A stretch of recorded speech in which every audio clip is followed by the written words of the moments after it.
Quiero darles la bienvenida, queremos darles la bienvenida a todos. Mi nombre es Patricia Casanova y tengo el placer de moderar el webinar el día de hoy. Como les decía, retos y novedades para el cumplimiento de PSI DSS versión 4.01. Todo lo que deben saber. Antes de empezar, me gustaría comentarles que si nos pueden ir dejando las preguntas a lo largo del webinar, dejarnos las preguntas en el chat y con muchísimo gusto Rogelio las estará contestando al final. También para dar inicio, quisiera compartir que este webinar está enmarcado en la alianza de Botec y Uniquemia.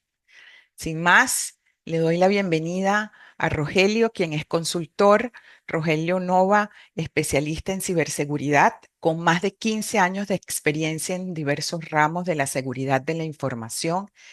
Es egresado de la Facultad de Ingeniería por parte de la UNAM en México, titulado como ingeniero en computación.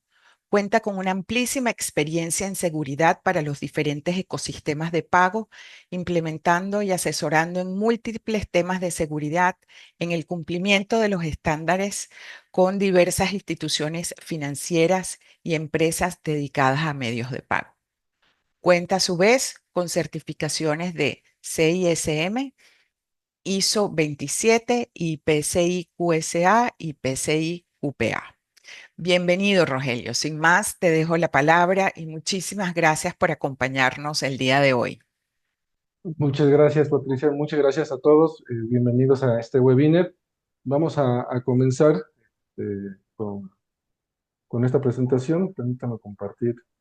Vamos a hablar sobre, como lo mencionó Patricia, sobre los retos que nos implica la nueva versión del estándar PCI.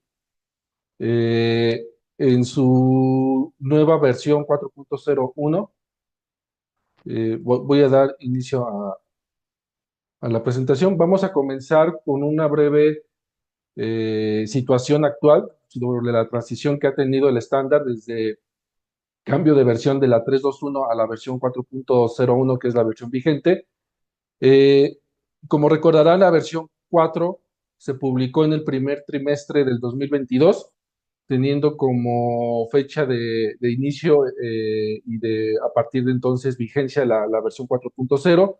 Hubo un periodo de transición en el que las dos normas, tanto la versión 3.2.1 como la versión 4.0, fueron vigentes durante 2 años con el propósito de hacer una transición de los requerimientos, de los nuevos requisitos que van a empezar a aplicar con la versión 4.0 y para que las empresas se adecúen a estos nuevos lineamientos que fue emitido por la norma. Entonces, hubo este periodo de transición. A partir del Q1 del 2024, deja de ser vigente la versión 3.2.1 para que dé paso total a la versión 4.0. Desde entonces ha sido vigente y había estado en publicación, y para los QSAs es el estándar que en su momento fue ya como parte de las evaluaciones de cumplimiento para PCI. Durante todo el 2024, las empresas que presentaban las auditorías de PCI tuvieron que someterse bajo la versión 4.0. Sin embargo, en el último Q del 2024 fue emitida una actualización de la versión 4.01.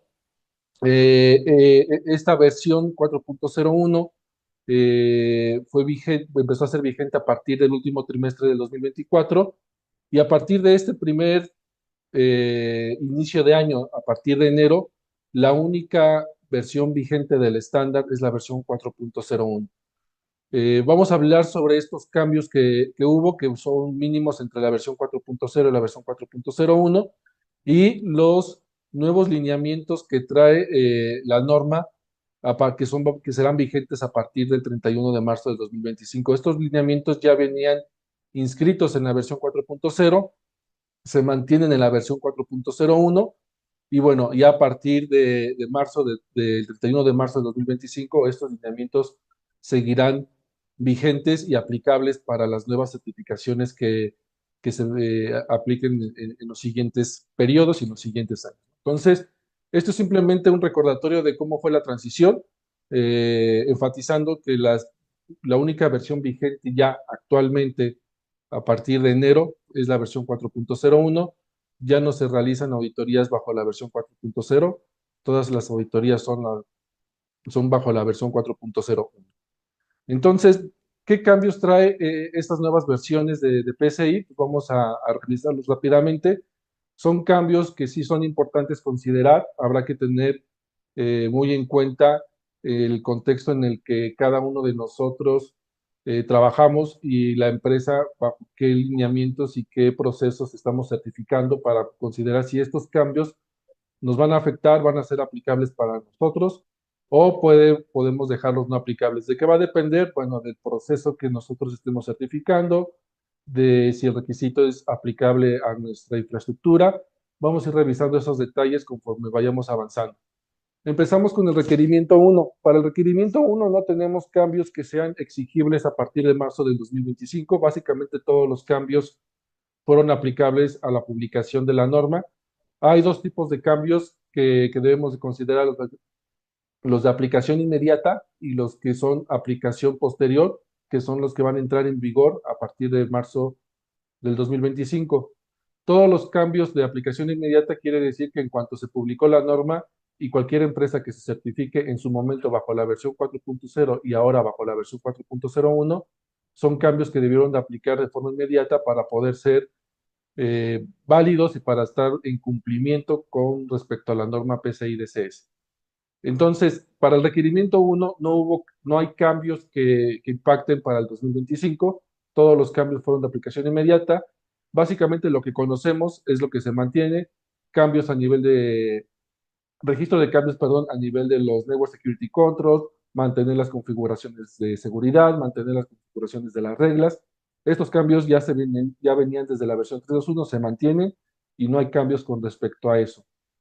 Para el requerimiento 2 es el mismo caso, no hay cambios significativos en el sentido de aplicación para el 2025, todos fueron de aplicación para 2024, perdón, todos fueron de aplicación inmediata, se sigue manteniendo temas de hardening, temas de revisión de puertos y protocolos seguros e inseguros, validación de las configuraciones de seguridad en los diferentes servidores de nuestro ambiente. Todo esto se sigue manteniendo como venía en la versión 3.2.1. Aquí no tenemos cambios que impacten hacia el 2025. Si nosotros ya nos certificamos bajo la versión 4.0, pues bueno, para la versión 4.01 no hay cambios en este sentido. Seguimos manteniendo esos mismos requerimientos.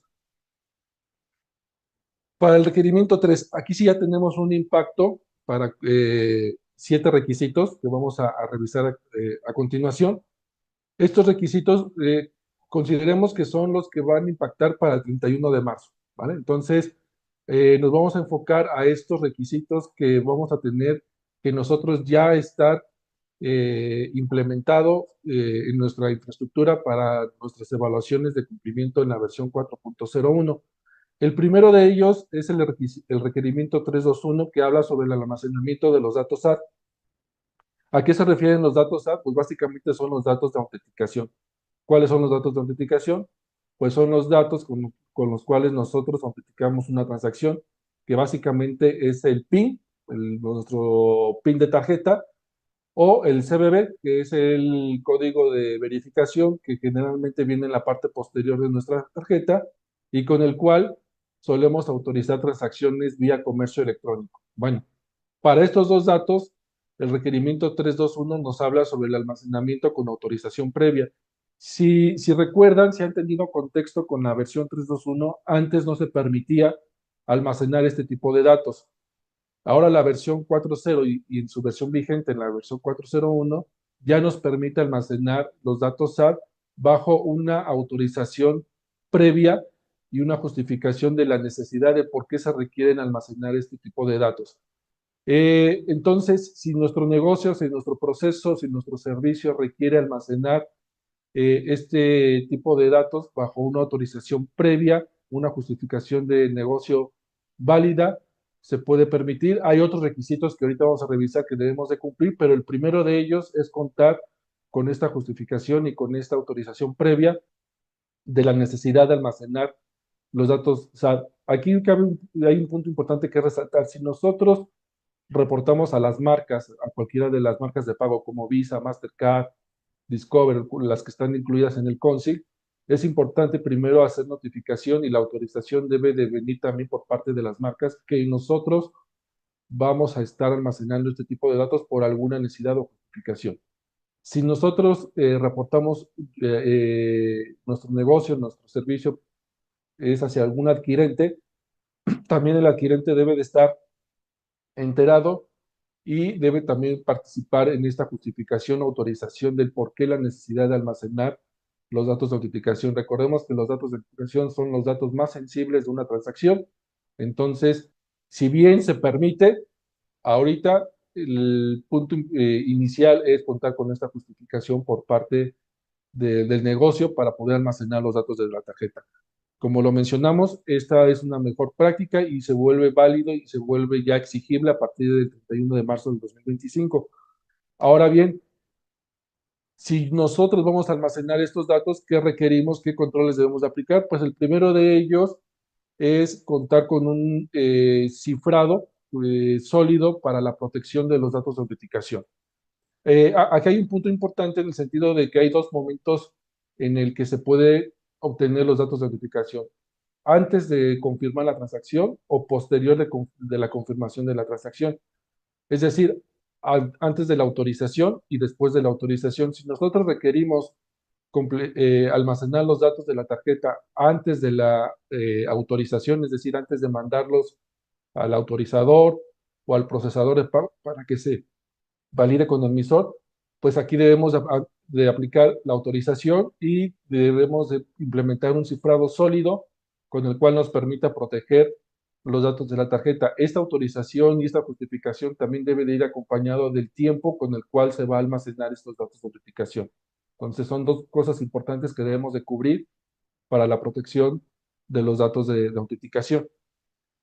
Luego tenemos el requerimiento 333 que habla sobre el cifrado para las partes emisoras. Eh, si bien también como emisores o como empresas que soporten servicios de emisor, también les es aplicable la certificación PCI DSS, también se exigen ciertos niveles de seguridad para que estas empresas, si tienen la necesidad de guardar los datos de autenticación, también lo hagan bajo ciertas condiciones que básicamente son las mismas que hemos platicado. La primera de ellas es la autorización legítima del negocio para guardar los datos de la tarjeta y el segundo es el cifrado que vamos a implementar para proteger estos datos de autenticación. Entonces, en resumidas cuentas, el 321, el 332 y el 333 nos hablan sobre la protección de datos de autenticación, que a diferencia de la versión 321, no se permitía bajo ninguna circunstancia almacenar este tipo de datos. La versión 401 lo permite bajo estas condiciones.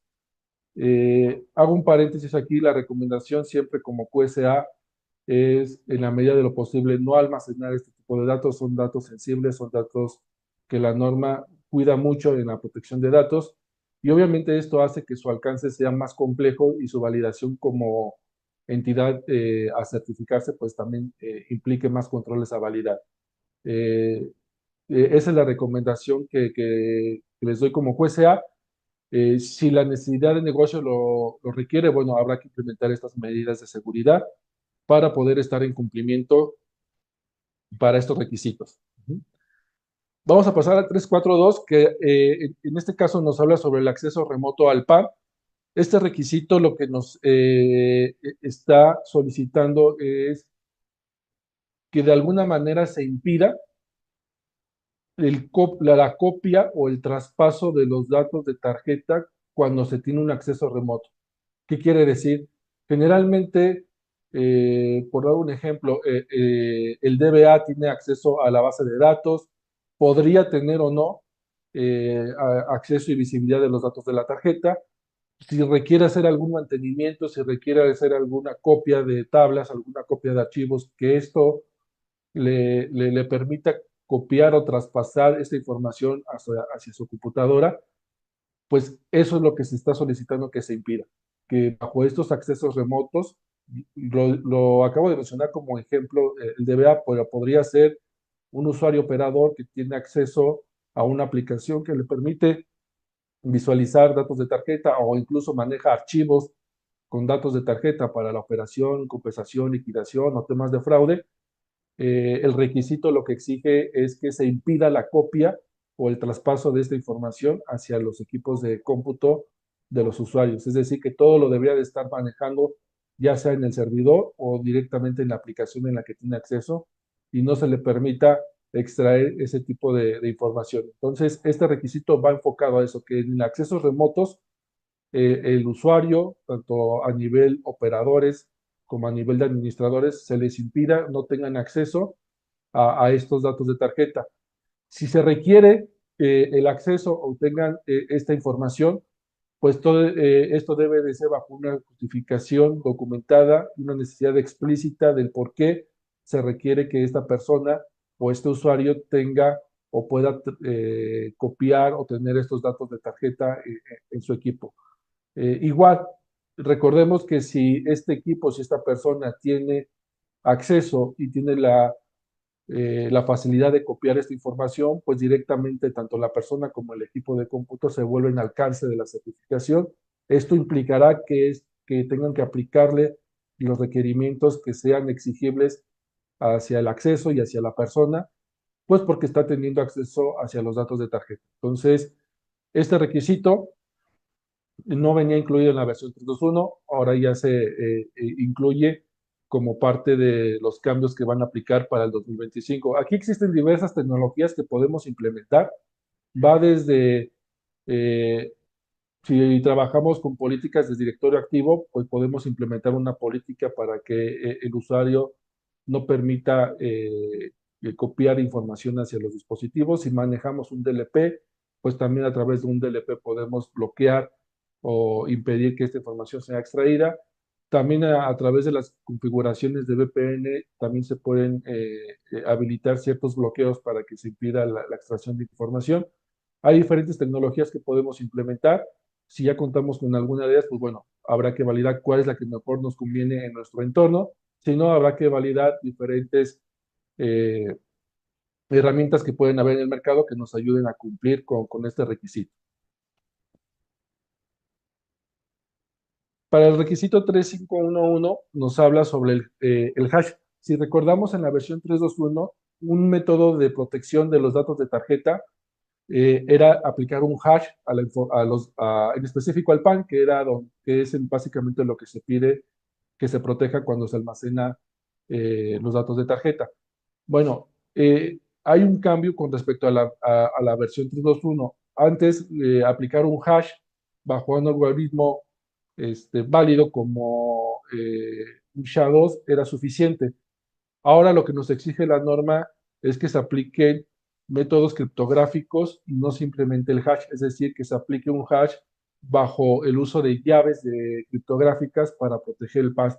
Ya no es suficiente simplemente aplicar un hash y ese hash guardarlo, sino que se solicita, ahora la norma solicita que se aplique hash bajo métodos de descifrado o con el uso de llaves criptográficas para proteger el PAN. Esto si es que nosotros aplicamos un algoritmo tipo hash.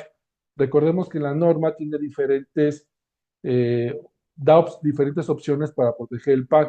Puede ser desde aplicar un hash, como lo que estamos comentando, aplicar un cifrado a través de uso de un HCM o a través de herramientas criptográficas directamente al dato. También puede ser a través de la tokenización. Entonces, da diferentes mecanismos de protección para la protección de los datos de tarjeta. Este en particular habla sobre el hash, es decir, que si nosotros estamos utilizando un hash para proteger los datos de tarjeta, debemos de validar que este hash cubra con este requisito, que es que este algoritmo de hash esté basado o asociado a la gestión de llaves o con el uso de las llaves criptográficas. Si no utilizamos hash para proteger de los datos de tarjeta, pues simplemente este requisito no nos aplica y ocupamos otro mecanismo como la tokenización o como el cifrado de la base de datos o el cifrado directo en la tabla, pues bueno, este requisito simplemente no nos aplicaría y nos aplicarían otros requisitos que van asociados a estos controles. ¿Ok? Entonces, punto importante a tomar en cuenta, si nosotros estamos aplicando un hash, para la protección de los datos de la tarjeta. El siguiente requisito es el 3512, que es el cifrado de disco. Anteriormente, la norma permitía como control válido para proteger los datos de tarjeta el cifrado a nivel de disco. Eh, Ahora la norma ya no lo permite tal cual, permite el cifrado de disco, pero ya no para proteger los datos en reposo. Aquí hay una distinción muy importante. La norma en sus diferentes requisitos, subrequisitos del requerimiento 3, nos da diferentes, como les mencionaba, diferentes mecanismos para proteger los datos de la tarjeta. En la versión 3.2.1 nos permitía aplicar un cifrado a nivel de disco y con eso ya estábamos cumpliendo para proteger los datos de la tarjeta. Para la versión 4.0 y ahora la versión 4.01 vigente, nos dice que el cifrado de disco solamente es permitido para medios electrónicos o extraíbles. Ya no es válido para los datos en reposo.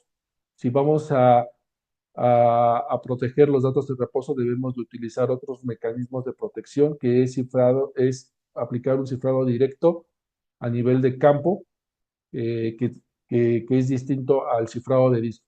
Entonces, ya hace una separación entre los datos en reposo ya directamente en base de datos en tabla y el cifrado de disco. El cifrado de disco está permitido, pero solamente para medios electrónicos extraíbles y separa para los datos en reposo a nivel de tabla que se aplica un mecanismo distinto a este. Entonces, si nosotros estábamos cumpliendo en la versión 3.1 con un cifrado de disco o con un cifrado TDE, que es el Data Transparency Encryption, comúnmente también de Oracle o de SQL Server, ese cifrado ya no es suficiente para la protección de los datos de tarjeta. Habrá que implementar un mecanismo adicional para que se cubra este requisito.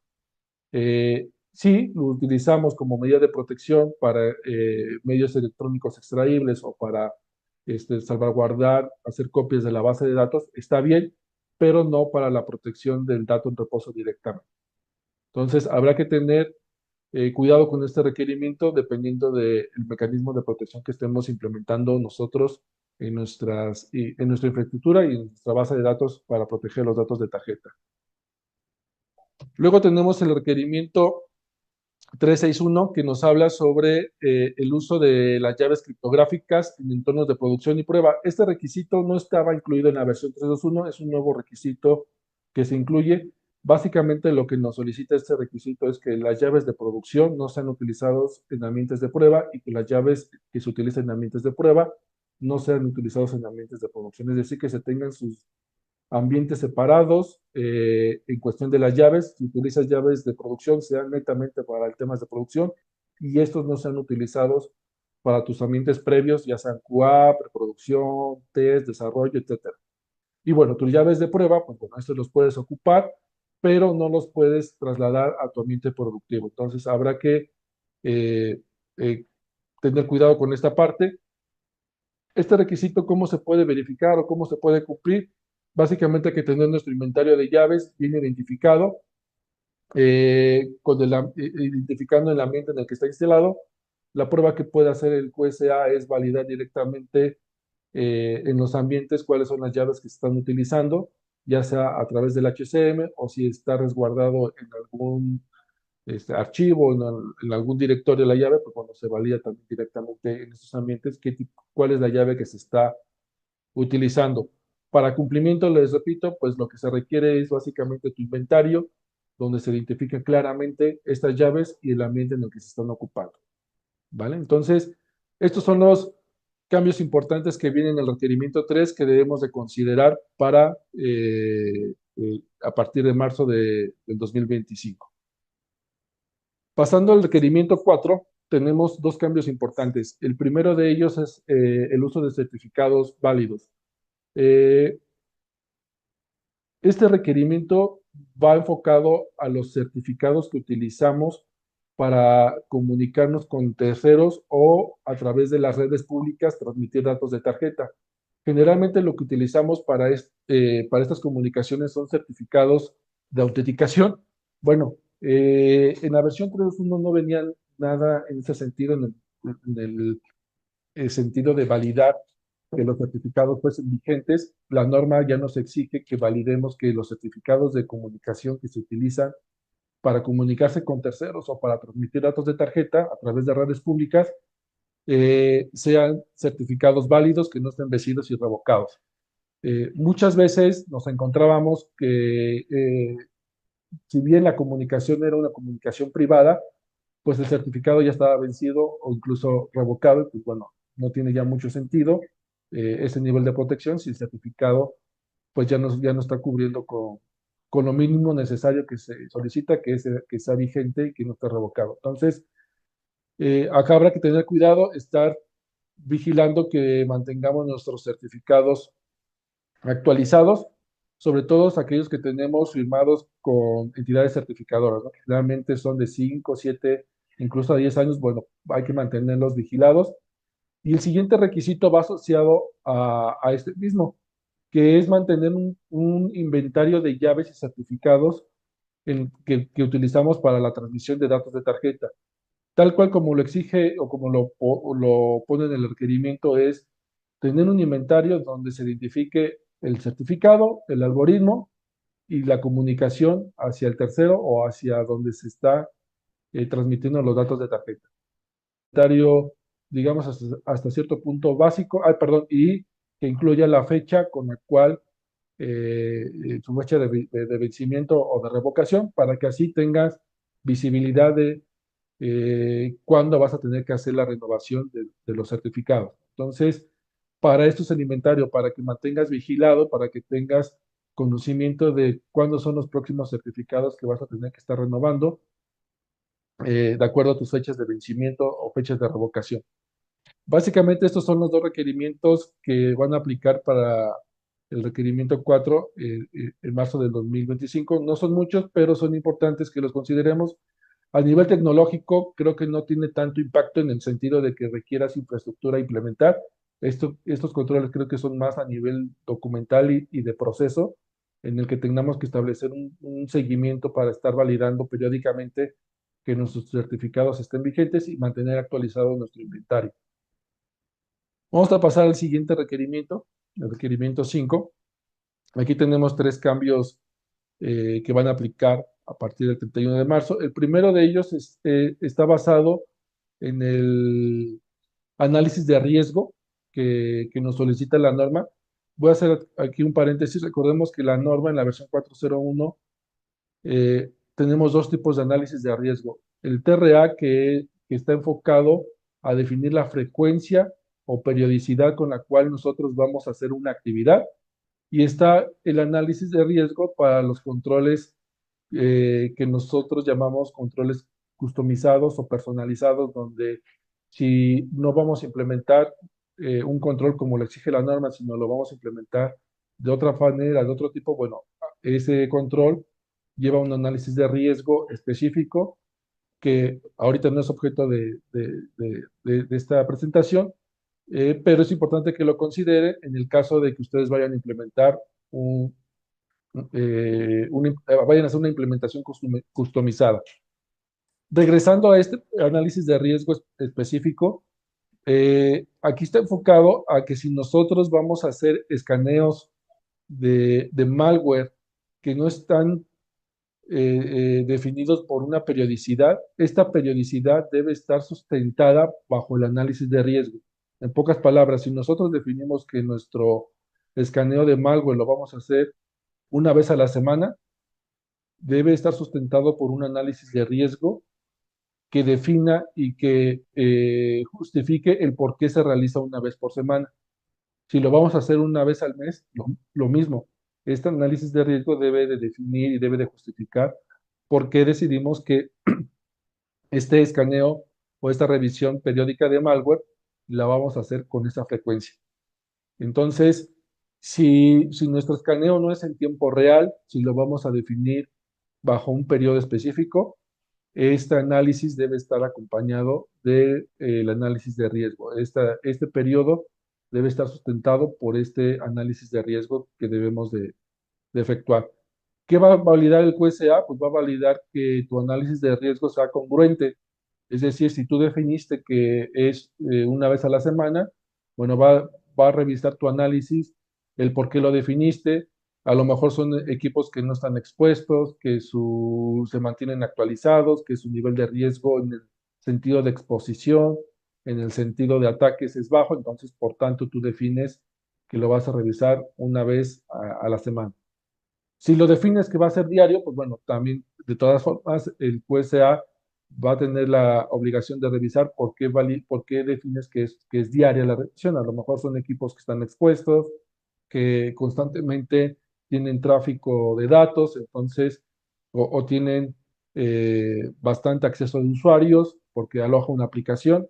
Entonces, por tal razón, defines que el análisis de riesgo es diario, perdón, el análisis de malware es diario y el análisis de riesgo debe de sustentarlo de esa forma.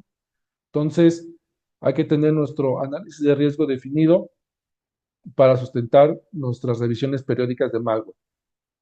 El siguiente requisito va relacionado a los medios electrónicos portátiles. Este requisito es nuevo también en el sentido de, pues en la versión 3.2.1 no había algo parecido o similar a este requisito.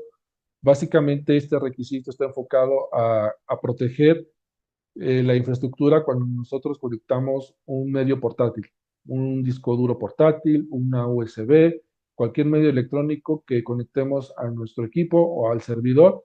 Lo que nos solicita este requisito es que antes de que se pueda efectuar cualquier actividad, la solución de antimalware realice un escaneo a este dispositivo y una vez que valide que el dispositivo está limpio, pues bueno, ya podamos ocuparlo o hacer lo que necesitamos. Generalmente, las soluciones de antimalware ya traen esta protección. Habrá simplemente que validar que está habilitada, que esté funcionando.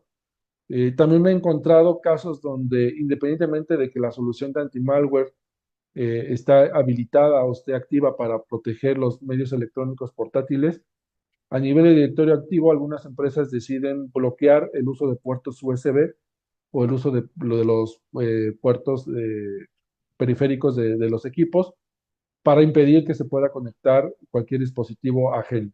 También es una medida, también es válido, también está en cumplimiento, no directamente en el sentido del escaneo, pero bueno, al final estás impidiendo que se conecte un dispositivo electrónico al equipo. También es permitido, también es válido y es una medida también de protección. Entonces, esta medida también, como lo hemos venido comentando, es aplicable el 31 de marzo. Cualquiera de las dos que tengas implementado son opciones.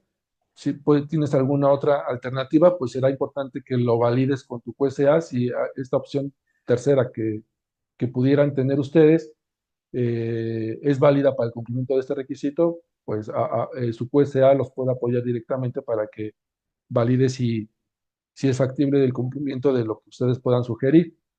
Luego tenemos el requerimiento 5.4, que son los mecanismos de anti-phishing. Este requisito igual es nuevo, no venía nada similar a la versión 3.2.1. Básicamente lo que debemos de contar es con una protección de anti-phishing en el correo.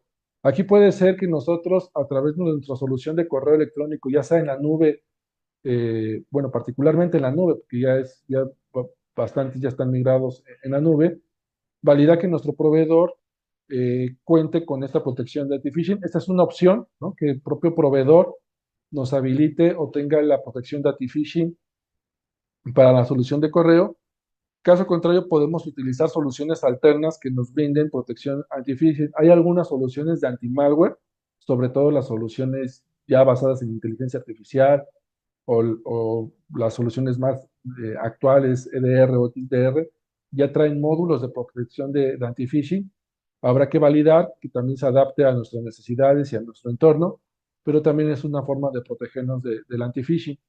Este probablemente requiera pues cierto nivel de implementación, dependiendo de cómo nosotros visualicemos este control. Repito, pues sí sea a través de la solución directamente de nuestro proveedor de correo, probablemente habrá que validar que está habilitado, si no, pues a través de una solución de un tercero. Pasamos al requerimiento 6, también con tres requerimientos nuevos. El primero de ellos es el inventario de software a la medida y personalizado.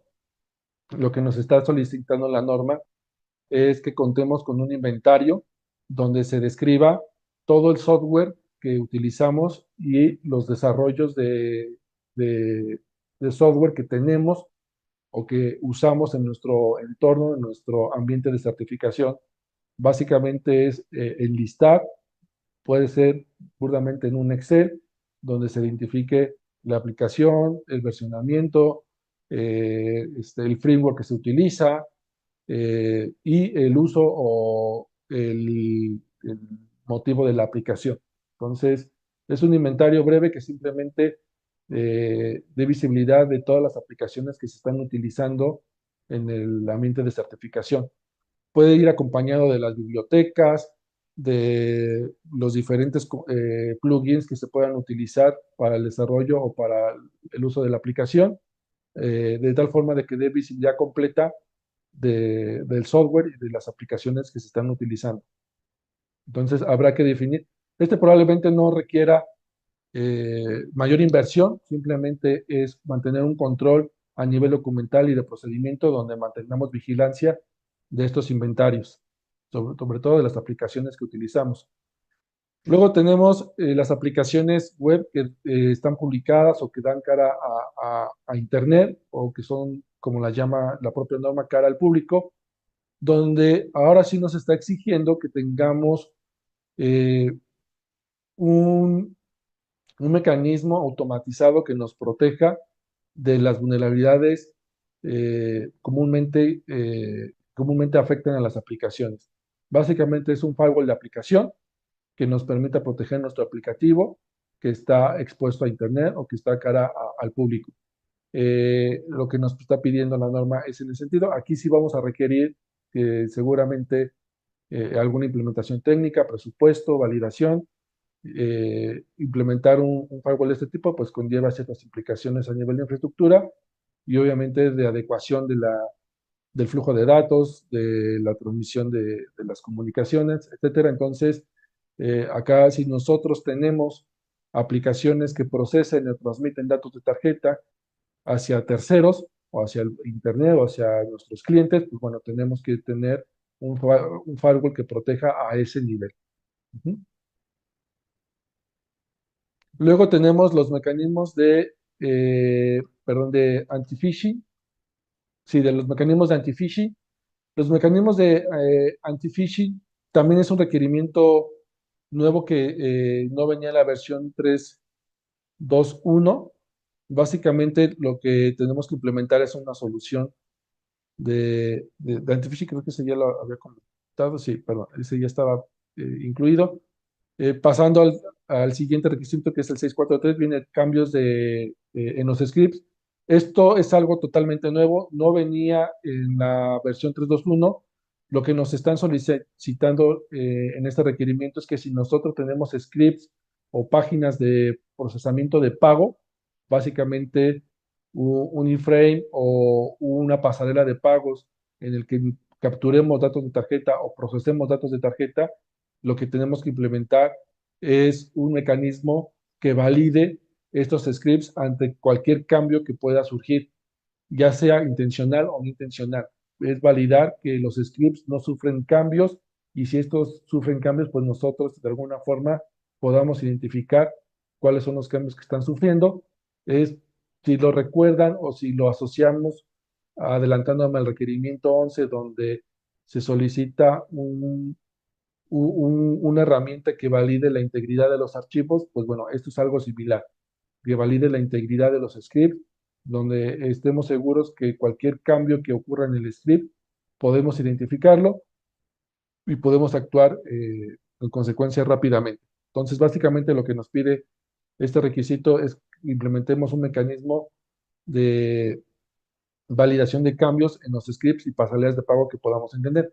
Ahora, obviamente estos requisitos aplican si nuestro entorno, si nuestro alcance tiene aplicaciones de este tipo. Si no tenemos aplicaciones de este tipo, pues obviamente este requisito entraría como no aplicable. ¿Por qué? Pues porque no estamos en el contexto o no estamos ofreciendo un servicio de pasarela de pago donde tengamos que aplicar este control. Lo mismo aplica para los controles que hemos visto. Si nuestro entorno, nuestro ambiente no cuenta con esos servicios o con esa infraestructura, pues esos requisitos quedarían no aplicables. Es importante, como lo comenté también, que si ustedes marcan un requisito como no aplicable, lo validen con su QSA y confirmen con su QSA si la percepción o la definición que ustedes están dando es la correcta y lo avale antes de que pasen a un proceso de revisión o de certificación. ¿No? Para el requerimiento 7 tenemos también tres requisitos que son nuevos aplicables a partir del 31 de marzo. El primero de ellos son las cuentas de usuario y privilegios se revisan cada 6 meses. Lo que nos solicita es que implementemos un proceso de revisión semestral donde validemos las cuentas de usuario y los privilegios que se están asignando. Cualquier identificación que se realice y se aborde, ya sea que se identifiquen accesos que ya no son vigentes, pues se tomen acciones para que se den de baja. A lo mejor se identifican accesos cuyos privilegios no son los adecuados, pues también se tomen las acciones pertinentes. A lo mejor se encuentran accesos cuyos usuarios ya no son los mismos, entonces se tomen acciones en el sentido de recertificar esa cuenta de acceso para validar si sigue siendo una cuenta vigente o en todo caso aplicar la baja de la cuenta. Entonces, aquí hay que aplicar un proceso de revisión semestral donde se validen los privilegios y los accesos de las diferentes plataformas que estén definidas en el ambiente. Esto aplica para aplicaciones y para acceso a la red o servidores. Entonces, habrá que considerarlo en nuestro alcance si tenemos aplicaciones en nuestro ambiente de red, en nuestro ambiente de infraestructura. Luego tenemos las cuentas del sistema y de la aplicación. De la misma manera, eh, eh, se revisan y se asignan los privilegios de acuerdo al mínimo privilegio y está limitado a las aplicaciones y procesos que se requieren en función de las labores de cada persona. Entonces, acá tendremos que tener sustentado los roles y privilegios que tiene asignado el personal, que estos roles y privilegios sean coherentes con el acceso que tiene la persona. Básicamente lo que hace un QSA en este tipo de requisitos es validar eh, a nivel de accesos, cuáles son los accesos que tiene y coincida con la matriz de roles y permisos que tiene definido el cliente. Y realiza una prueba de, bueno, si tú dices que tienes permisos de operador, pues no puedes ejecutar acciones distintas a las que están definidos como operador. Si tienes acciones de administrador, bueno, entonces que las acciones sean las congruentes que están definidas en la matriz de roles y perfiles. Entonces, habrá, si bien a lo mejor no requieres infraestructura a implementar, sí tendrás que tener un proceso en el cual asegures que las cuentas son asignadas de esta manera, bajo el mínimo privilegio y de acuerdo a las funciones de cada persona. Para el siguiente requerimiento, la revisión periódica de cuentas de sistema de aplicación va asociado al requisito 324 en el sentido de mantener una revisión periódica de las cuentas. Si bien en el 724 establece de forma semestral, aquí no define una frecuencia, aquí lo establece de manera periódica, que quiere decir que ustedes bajo el análisis de riesgo que defina, van a establecer cuál es ese periodo de revisión. Aplica más o menos lo que vimos en el requerimiento 5, donde vamos a definir cada cuándo vamos a escanear nuestros equipos de malware. De esa misma forma, nosotros vamos a definir esta revisión periódica en las cuentas de sistemas y de aplicación. Cada cuándo lo vamos a revisar. Esa definición periódica va a estar sustentada por el análisis de riesgo. Y bueno, aquí lo importante para el cumplimiento de este requisito es, uno, contar con esa definición de tiempo de cada cuándo lo vamos a hacer, sustentada por el análisis de riesgo. Y obviamente los informes que de acuerdo a ese periodo se emitan, que constaten que se hizo esa revisión periódica. Si nosotros establecemos bajo nuestro análisis de riesgo que lo vamos a hacer cada trimestre, pues debe estar sustentado por un informe de revisión donde se identifique cuáles fueron las acciones que se tomaron de las cuentas que se hayan identificado. Puede ser un informe con resultados de bajas o puede ser un informe que mencione que pues simplemente no se identificaron anomalías, que los permisos y las cuentas están asignadas correctamente. Lo importante es dejar sustento de la revisión. Y si no se deja sustento de la revisión, No hay forma de comprobar cómo fue validado, cómo fue aplicado este requisito. Entonces, es importante que consideren eso, que dejen su evidencia, que dejen un informe que esta revisión fue realizada en el periodo que ustedes hayan definido. Vamos a pasar al requerimiento 8. Para el requerimiento 8 tenemos estos 7 cambios. El primero de ellos está relacionado a la longitud de contraseña. Se lo recuerdan, antes estaba establecida en 8, perdón, en 7, ahora lo establece en 12, y para aquellas aplicaciones o sistemas que no lo permiten, se queda como una longitud mínima de 8. Esto es básicamente cambios en las configuraciones de los sistemas a nivel de contraseñas. Luego tenemos las contraseñas de proveedores y servicios, donde, bueno, este requisito aplica solamente para proveedores de servicios si es que es nuestro ambiente, y básicamente lo que nos pide es que si se utiliza como único factor de autenticación, se cumplan estas condiciones, que la contraseña se cambie cada 90 días y que se defina una postura de seguridad de analizar dinámicamente el acceso de los recursos en tiempo real o de forma automatizada. Es decir, la postura de seguridad debe definir que este cambio de contraseña o que este cambio dinámico se realiza de acuerdo a una postura de seguridad, obviamente por el responsable de seguridad, concesada probablemente por el equipo de TI, y esta postura de seguridad pues avala ese cambio de contraseña o esa periodicidad de cambio de los 90 días. Luego tenemos el MFA para todos los accesos. Si recuerdan, la norma 321 solamente definía el doble factor de autenticación para los accesos administradores. Ahora no está limitado a los administradores. Cualquier acceso al CD, sea de administrador o de un operador o de un usuario, debe de aplicar el doble factor de autenticación. Vienen otras condiciones para el doble factor de identificación, donde en este caso, por ejemplo, el 851, el punto importante es que no sea susceptible a ataques de repetición. ¿Qué quiere decir? Que ese doble factor de autenticación que se aplica, si lo aplicamos a través de un token, ese token no puede ser utilizado por otra persona, sea un token específico por cada persona. ¿Cómo se puede comprobar esto? Eh, Hay dos formas que yo generalmente recomiendo. Uno, que lo validen directamente con el proveedor en su implementación, que aseguren que esos tokens no son reutilizables, que son tokens únicos de una sola vez. Y otra forma, si no cuentan con soporte, con apoyo del proveedor, es incluirlo en su prueba de pentest, que en la prueba de pentest se valide esta implementación, que esos tokens no pueden ser utilizados por segunda vez o por otro usuario. Luego tenemos el inicio de sesión interactivo. El inicio de sesión interactivo va asociado a las cuentas de usuario que nosotros realizamos de alta, y básicamente es validar que para las cuentas aplicativas o las cuentas de proceso o aquellas cuentas que no están asociados a una persona, no permita el inicio de sesión interactivo. ¿Qué quiere decir? Que no permite el inicio de sesión a través de la consola web, a través de la consola bueno, a través de Windows directamente en el inicio de sesión, que no permite ese inicio de sesión.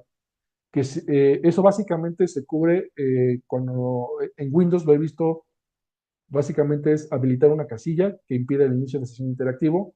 En sistemas Linux, en sistemas Unix, también se puede validar esta parte. Simplemente creo que hay que descomentar un parámetro en los permisos de usuarios para que impida el inicio de sesión interactivo. En sistemas Linux y en sistemas Unix es un poco más difícil hacer esto porque generalmente no hay un entorno gráfico que permita el inicio de sesión interactivo, y generalmente con eso se cubre. Pero en sistemas Windows, pues, dado que hay un entorno gráfico que permite el inicio de sesión, pues básicamente habrá que cuidar que estas cuentas no permitan ese inicio de sesión interactivo. El otro punto importante es que no se permite contraseñas codificadas en los scripts. Se solía y se suele hacer todavía que en los scripts o en algunas aplicaciones se ingresa o está dentro del código, está el usuario y el password que se requiere para que la aplicación se logue, ya sea a la base de datos, al servidor o a X equipo o componente. Bueno, lo que solicita la norma, este requisito, es que esas contraseñas o esos usuarios ya no pueden estar codificadas dentro del script. Deben utilizarse mecanismos distintos para que esto ya no es una buena práctica, esto ya no se puede utilizar, ya no pueden estar embebidas estas contraseñas dentro del script. Luego tenemos la gestión de contraseñas. Igual, las contraseñas, las cuentas de sistema y de aplicación cambian periódicamente, igual en el sentido del análisis de riesgo. Si nosotros definimos que va a ser cambio de contraseñas cada 30 días, pues bueno, va a estar definido por un análisis de riesgo. Si define que son cada 90 días, también bajo el análisis de riesgo, ustedes lo definen, pero debe estar sustentado por nuestro análisis de riesgo específico. Para el requerimiento 9 solamente tenemos un requisito y esto es si nosotros administramos terminales punto de venta, dispositivos POI, pues bueno, este requisito nos es aplicable, que básicamente es definir la frecuencia de inspección de los dispositivos POI. Lo mismo que hemos platicado con los diferentes requisitos donde se tiene que definir una frecuencia, aplica lo mismo. Esta frecuencia debe estar sustentada por nuestro análisis de riesgo y si nosotros administramos terminales punto de venta, tenemos un inventario de puntos de venta, recibimos inventarios de punto de venta, pues debemos de aplicar una inspección periódica y esta revisión, este periodo de revisión debe estar sustentada por el análisis de riesgo. Pasando al requerimiento 10, tenemos tres requerimientos, periodo de revisión de logs definido por el análisis de riesgo específico, donde nosotros vamos a definir bajo el riesgo cada cuándo vamos a hacer la revisión de logs. Eh, Igual, dando como ejemplo lo que hemos comentado, si yo defino que lo voy a hacer diario, pues va a estar sustentado por el análisis de riesgo. Si lo defino que es una vez a la semana, debe estar sustentado por nuestro análisis de riesgo. Entonces, para nuestra evidencia de cumplimiento debe estar nuestro periodo de revisión definido por nuestro análisis de riesgo que sustente el por qué lo vamos a hacer bajo esa frecuencia que hayamos definido. Detección de respuesta a fallos en los controles de seguridad. Este requisito es nuevo en el sentido de que ahora se solicita que se incluya en el monitoreo de infraestructura los sistemas críticos de seguridad, como las soluciones de anti-malware, los controles de acceso físico y lógico, nuestro CIEM, cualquier herramienta de seguridad que utilicemos se incluya en nuestro monitoreo para detectar fallas en los sistemas. Generalmente esto nos ayuda, si somos una empresa con los recursos, nos podemos apoyar de un SOC. Si no contamos con este tipo de terceros, pues bueno, en nuestro día a día de revisión de infraestructura, no solamente es validar que los servidores que soportan nuestro CDE o nuestra operación estén siendo monitoreados, sino que ahora también los mecanismos y los controles de seguridad que implementemos deben estar incluidos en este monitoreo de respuesta a fallas. Luego tenemos que va asociado al 7.2 la respuesta con prontitud a las fallas, es decir, si nosotros identificamos en el 7.2 una falla en los controles de seguridad, pues tengamos una respuesta pronta a esos controles de seguridad. Si está fallando nuestro 100, tengamos una respuesta oportuna hacia identificar la falla en el 100 y podamos implementar algo que nos permita seguir tanto en la operación como no bajar la seguridad en ese sentido, ¿no? Podamos implementar algo compensatorio quizás para poder seguir recolectando, poder seguir capturando los logs mientras el SIEM esté inactivo por la falla que haya presentado. Esto como manera de ejemplo. Luego tenemos el requerimiento 11, empezando con el tema de las vulnerabilidades. Lo que nos pide el 11.311 es que se aborden las vulnerabilidades en función del riesgo. Si bien lo primero que nos establece la norma es que todas las vulnerabilidades de alto riesgo y críticas sean atendidas en los primeros 30 días, todas las demás vulnerabilidades se defina en qué periodo se van a atender de acuerdo a la función perdón, de acuerdo al riesgo que nos presente esa vulnerabilidad y se realicen rescaneos para confirmar que estas vulnerabilidades han sido resueltas. Entonces, después de ejecutar nuestro escaneo trimestral, identificamos nuestras vulnerabilidades, atendemos las críticas y de alto riesgo, las que no son críticas y de alto riesgo, definimos en qué tiempo las vamos a solucionar y aplicamos un rescaneo para confirmar que estas vulnerabilidades han sido resueltas. Básicamente lo que van a tener que entregar ustedes como cumplimiento para este requisito es su escaneo trimestral más el rescaneo que confirme la atención de las vulnerabilidades. Luego tenemos el escaneo autenticado, que también es algo ya que en algunas entidades ya lo han venido aplicando. Si no es el caso, bueno, tendrán que considerarlo, que básicamente es que los escaneos internos que se realizan ya se ejecuten bajo un método de autenticación. Básicamente es dar de alta un usuario y contraseña en el escaneo para que el escaneo pueda hacer un ejercicio más profundo de los sistemas y pueda dar un resultado, pues en ese sentido, pues de mayor, de mayor seguridad y les dé mejores resultados en el escaneo. Entonces, esos escaneos autenticados ya son parte del día a día para los escaneos trimestrales que van a empezar a ejecutar a partir de marzo de 2025. También tenemos este requisito que es para proveedores de multiservicios que ofrezcan servicios de hosteo. Eh, Aquí lo que solicita es, bueno, pruebas de pentest a los servicios que estén ofreciendo para terceros.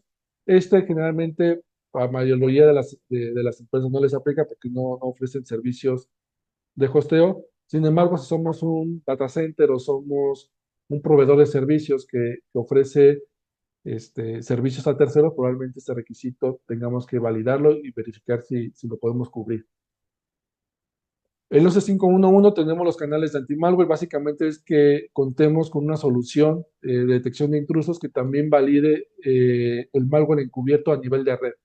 Ya las soluciones de IDS y DPS, la mayoría ya traen este módulo o plugin, por llamarlo de alguna forma, integrado para validar a nivel de red cualquier malware encubierto. Entonces, básicamente lo que va a validar el QSA es que tengas integrado o que tengas habilitado este tipo de detección en tu IDS o IPS.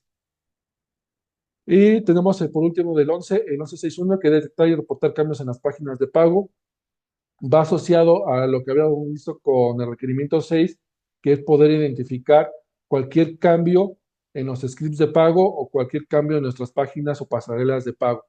Hay que establecer un mecanismo que nos pueda identificar, en ese sentido, cualquier cambio que suceda a nivel del script o a nivel de la página de pago, y habrá que cubrir al menos los 4 puntos que tenemos descritos ahí, que va en función de ejecutar el mecanismo una vez cada 7 días o periódicamente, que esté configurado para evaluar los encabezados HTTP y pues que estén configuradas las alertas automatizadas para el personal.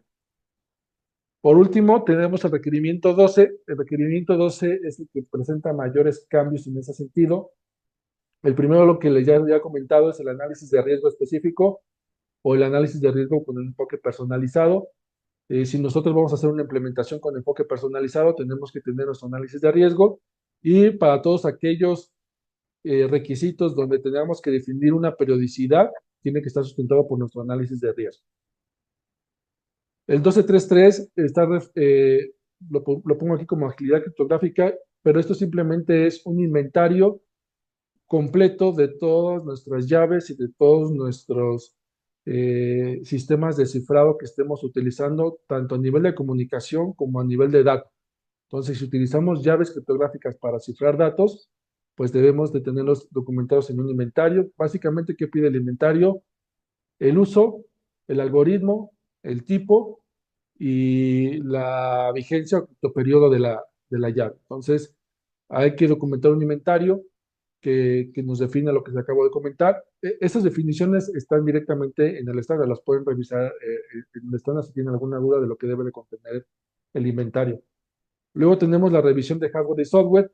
Este requisito va enfocado a mitigar la obsolescencia de nuestros sistemas. Entonces, debemos de implementar un proceso para validar que nuestro software y nuestro hardware que utilicemos esté vigente, no entre en offline o en el último ciclo de vida, y, si es el caso, podamos prevenirlo anticipadamente antes de que llegue su fin de vida útil. Esto con la finalidad de que lleguen a una auditoría o lleguen o pasen X tiempo y no hayan migrado sistemas operativos, aplicaciones, les repito, hardware o software, y mantengan sistemas vigentes. Luego tenemos proveedores de servicios, documentación pues, la documentación y confirmación de alcance. Eh, la norma ya solicita que se documente el alcance, es decir, la organización debe de mantener un documento que defina el alcance. Este alcance debe contener básicamente inventarios, la descripción del proceso. Inventarios, me refiero a inventarios de nivel de infraestructura, los inventarios, por ejemplo, criptográficos, el personal que esté involucrado. Cualquier inventario que defina nuestro alcance debe estar incluido en nuestro reporte o nuestro documento de definición de alcance. Este documento de alcance es al menos una vez al año. ¿Qué quiere decir? Que debe ser revisado al menos una vez al año, pero si somos proveedores de servicio, nuestra revisión de alcance debe ser semestral, es decir, 2 veces al año. Entonces, en nuestro cuadro de revisión, en nuestro plan de revisión, debemos de incluir una revisión semestral de nuestro alcance que confirme que se sigue manteniendo o documentar los cambios que se hayan presentado en nuestro alcance. Luego tenemos la revisión por cambios significativos. Va asociado también a lo que les comento del alcance. Si nuestro alcance sufre cambios significativos, estos cambios significativos deben estar documentados, deben estar sustentados, deben adjuntarse como parte de la documentación de alcance, y pues debe de contener básicamente el impacto, cuáles fueron los cambios, los riesgos asociados, e incluir todos aquellos controles que son aplicables, por ejemplo, el escaneo de vulnerabilidades y la prueba de PETES ante cualquier cambio significativo. Luego tenemos las capacitaciones. Las capacitaciones incluyen 3 capacitaciones concretas. La capacitación de seguridad en cuestión de capacitar al personal para identificar phishing. Eso lo debe de incluir ya la capacitación. Debe de incluir la capacitación también el uso de tecnología para el usuario final, es decir, que el usuario final esté consciente de las buenas prácticas que se le debe de dar al uso de la tecnología, tanto a nivel de software como a nivel de hardware. Debe de incluir eh, la, la, la concientización hacia las amenazas que puede sufrir la empresa o en sus actividades día a día. Hablamos de phishing, hablamos de malware, hablamos también de temas de el uso de las mejores prácticas para las contraseñas y las cuentas de acceso. Todas estas capacitaciones deben estar incluidos ya en el plan de concientización de seguridad. Habrá que establecer un plan macro y dentro de la capacitación incluir estos temas que les acabo de mencionar, que básicamente están incluidos en el 12631 y en el 12632. Para el personal de incidentes, tanto los que atienden incidentes como para los que reportan, se debe de incluir también una capacitación específica para la atención a respuesta a incidentes. Esta capacitación, pues no lo dice la norma, pero pues es una capacitación muy específica donde al personal debe darse, eh, entender y debe darse los conocimientos suficientes sobre las acciones que debe de proceder cuando se identifica un incidente y las mejores prácticas para atender un incidente. También tenemos el plan de respuesta a incidentes. En el plan de respuesta a incidentes, pues bueno, debe estar documentado bajo una mejor práctica. Debemos basarnos bajo una mejor práctica para la respuesta a incidentes. La que comúnmente se utiliza es la del NIST. Entonces, nuestro plan de respuesta a incidentes debe estar enfocado o debe estar basado en una mejor práctica. Debemos de cubrir cualquier sistema de seguridad que tengamos implementado, como los sistemas de detección y prevención de intrusos, control de seguridad en la red, mecanismos de cambios en archivos críticos, cualquier control de seguridad que nosotros tengamos implementado que nos pueda alertar sobre un posible incidente, pues bueno, estos deben estar siendo monitoreados por nuestro personal. Y por último, tenemos el 1217, que es la identificación del fuera del CD. Este requisito también, como todos, es nuevo, donde nosotros debemos de hacer un proceso de revisión para identificar PAN que no está dentro de nuestro CD. Generalmente establecemos nuestro CD como nuestro entorno donde hay datos de tarjeta. Pero ¿qué pasa con lo demás?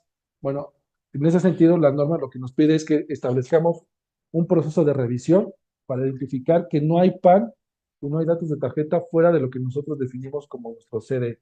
Entonces, aquí puede ser un proceso automatizado, puede ser un proceso manual. El punto importante es hacer esta revisión para identificar que no existen datos fuera de nuestro ambiente, datos de tarjeta fuera de nuestro ambiente permitido. ¿Vale? Entonces, con esto terminamos esta parte de los requerimientos nuevos. Le dejo la palabra a Patricia. Muchísimas gracias, Rogelio. Bueno, estamos sobre la hora, pero sin embargo, de verdad quiero agradecer que todavía permanecen aquí. Tenemos tres preguntas de los participantes. Te las hago rapidito, de Ujú. manera de que, porque además estoy viendo que todavía ellos están acá. Humberto pregunta, ¿quién debe autorizar el almacenamiento del SAD? Ok, Del, sí, como lo comenté, gracias Humberto por la pregunta. Debe de acompañarse de una justificación de negocio y por una cuestión legítima. La recomendación es que si la empresa reporta a Visa, bueno, como ejemplo, una marca de pago o a cualquier marca de pago, el primer punto es establecer con Visa la legitimidad de poder almacenar estos datos de autenticación. Si no reportamos o no tenemos un contacto directo con las marcas, el otro punto, o somos un comercio o tenemos relación con el adquirente, el otro punto de contacto es solicitar al adquirente esa autorización legítima. ¿Por qué hace el adquirente? Porque si tú no tienes la necesidad de guardar estos datos de autenticación, es porque el adquirente tiene un proceso en el cual posteriormente te los puede solicitar. Entonces, es importante que el adquirente valide esa condición legítima para que tú puedas guardar esos datos de autenticación. ok, muchísimas gracias, Rogelio. Por aquí otra pregunta. ¿Implementar un WAF ayuda a dar cumplimiento al requisito 642? Sí, sí, siempre y Ok, cuando cubra eh, el- las vulnerabilidades mínimas que se deben de cubrir. En el requerimiento 6 se establece ciertas vulnerabilidades como SQL injection, cross-site scripting, eh, son 6, 8 vulnerabilidades comunes básicas. Si tu WAF tiene habilitada esa protección contra esos mecanismos más comunes, por llamarlo de alguna forma, estás en cumplimiento con el WAF. excelente, muchísimas gracias. Y por último, tengo una pregunta de Gabriela. Sobre el 951 de inspección del POI, ¿incluye los que están en manos de comercio si se trata de un instalador de POS? No, no, solamente involucra lo que está en tu alcance. El comercio, propiamente en su certificación, tendrá que cumplir con ese requisito. Es decir, que ellos tendrán que hacer su propia inspección en los dispositivos que tengan bajo su responsabilidad. Y para usted, bueno, para los que están dentro de su ambiente, solamente lo que es administrado directamente por ustedes. Una vez que el comercio lo reciba, ya es responsabilidad del comercio mantener una vigilancia sobre el dispositivo. Bueno, Rogelio, muchísimas gracias, de verdad, por toda esta información. Además, muchísimas gracias a todos los participantes. Les estaremos enviando la información. Por el chat les puse también, y aprovecho para comentar, tenemos algunos cursos con Botec, precisamente en línea con todo lo que tienen que ver estos nuevos requerimientos. Ahí les dejé unos enlaces. Igual les voy a dejar mi correo electrónico por el chat es patriciacasanova@uniquemia.com. Estoy completamente a la orden. Gracias y los esperamos en una próxima oportunidad.